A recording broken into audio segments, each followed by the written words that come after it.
Sesegera mungkin tolonglah dia klarifikasi.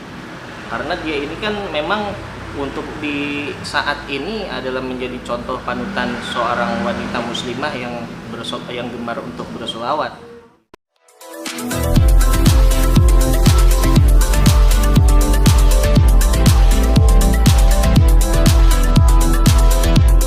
Jangan lupa ya di-subscribe dan nyalakan lonceng notifikasinya. Ustaz, ini lagi ramai nih Ustaz tentang kasus kejadian. Katanya dia dicap pelakor, karena itu gara-gara dicap dengan terorisme gitu Ustaz. Pelakor itu ya artinya kan perebut laki orang, perebut suami orang yang memang bukan haknya ya diambil. Itu memang kalau kita merujuk kepada ajaran di mana agama mengatur, Rasulullah Shallallahu Alaihi Wasallam bersabda, "Man afsada imra'atan ala zawjiha, falaysa minna." Barang siapa ada yang merusak hubungan seorang wanita ya dengan suaminya, falaysa minna, maka dia bukanlah dari golongan kami. Imam An-Nawawi menjelaskan di dalam kitabnya, laisa minna di sini adalah orang yang dia tidak mendapatkan petunjuk dari Allah Subhanahu wa taala dan dia keluar daripada apa yang telah diajarkan oleh Rasulullah, keluar dari sunnah Nabi Shallallahu alaihi wasallam. Sehingga orang tersebut adalah orang yang merugi, begitu. Ustaz, berarti itu nggak main-main Ustaz ya sebenarnya? Oh, nggak main-main. Artinya merusak hubungan rumah tangga orang itu adalah takhbib yang memang dibenci oleh Rasulullah Shallallahu alaihi wasallam. Even pun dia itu udah nikah siri atau seperti apa? Ya, artinya begini.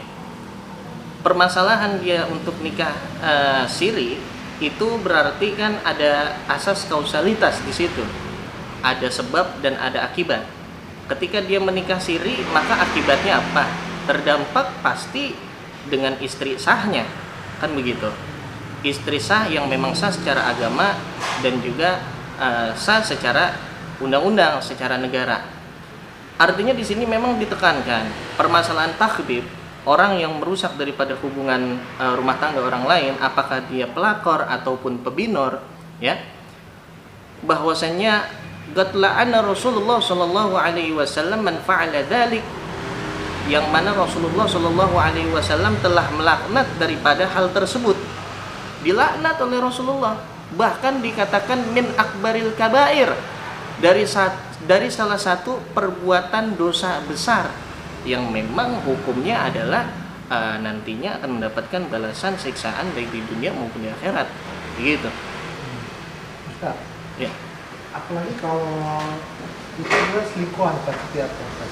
Ya. Kalau selingkuh sendiri siapa hukumnya? Selingkuh hukumnya ya jelas diharamkan, apalagi memang yang tadi saja memang dia sah secara agama, itu masih berdampak berupa kerugian terhadap yang memang dinotabenkan dia adalah istri sahnya. Apalagi dia selingkuh dalam ranah perzinahan yang memang telah diharamkan oleh agama, oleh takrobuz zina, kan begitu. Nah, Ustaz, kalau Ustaz dari kasus lagi ramai sekarang, bisa saja setiap Ustaz Apanya? tanggapan seperti apa Melihat seorang ibaratnya dengan image anak muda Islam milenial, Iya. tiba-tiba melakukan hal seperti itu. ya boleh dikatakan begini, segala sesuatunya public figure harus mencontohkan yang baik karena akan ditiru oleh fansnya, akan ditiru oleh penggemarnya, apalagi dia seringkali membawa daripada atas nama sholawat ya, bagaimana dia harus mencontoh juga figur-figur orang yang memang gemar bersolawat kepada Rasulullah SAW, walaupun yang diisukan adalah pernikahan sah secara agama, namun itu tidak baik apabila memang tidak dilakukan sesuai dengan batasan-batasan yang berlaku.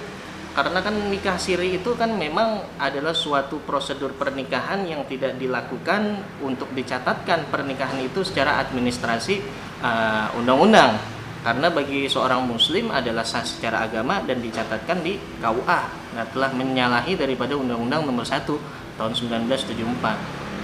Tapi dia nikah siri, apakah izin dengan istri? Artinya begini, seorang suami harus ada akhlak etika dengan istri sahnya, istri pertama tentunya ya. Ketika dia ingin menikah lagi untuk kedua, tiga, dan seterusnya. Artinya memang secara rukun dan syarat, apabila suami tanpa dia izin dengan istri pertama sudah sah pernikahannya. Namun di situ telah menyalahi daripada aturan etika saja terhadap istri yang pertama. Karena bisa jadi suami berbuat zalim kepada istrinya, dan yang menjadi pelakor di sini pun juga adalah berbuat zalim, di mana orang yang berbuat zalim, Allah berfirman bahwasannya man yazlim minkum nudrikhu adzabun kabira, barang siapa yang dia berbuat zalim di antara kalian, maka akan Allah Subhanahu wa taala timpakan daripada azab yang pedih, azab yang besar bagi mereka. Kalau Ustaz lihat sendiri, apa sih harus yang dilakukan? Apa jangan sampai kita jadi menjat negara ini Islam jadi seperti apa? Ya artinya memang harus tabayun dulu kedua belah pihak secepatnya untuk klarifikasi. Hubungan suami istri ini kan membawa hubungan bukan hanya dua orang saja ya, artinya membawa keluarga juga. Di situ memang Islam mengajarkan bila ada suatu perselisihan yang belum jelas daripada penyebabnya, harus ditabayun sehingga nantinya bisa islah, ya kan? Islah dalam artian itu adalah memperbaiki hal yang tadinya samar, gitu kan? Jadi Ustaz mendorong untuk bisa untuk klarifikasi siapa?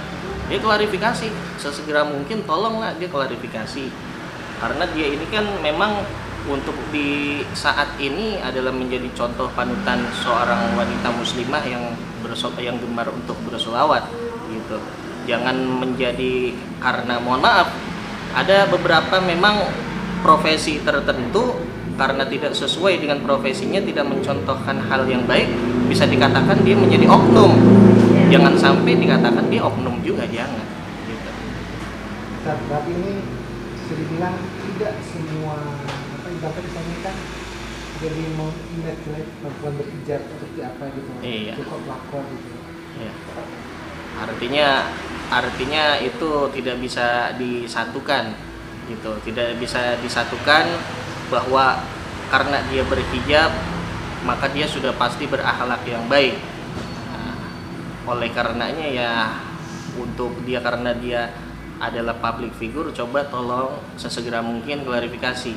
Kalau memang itu benar adanya, ya diakui dengan kejujurannya gitu. Minta maaf dengan masyarakat, karena memang kan berita dia adalah dikonsumsi oleh masyarakat pada umumnya gitu. Jangan lupa ya di subscribe dan nyalakan lonceng notifikasinya.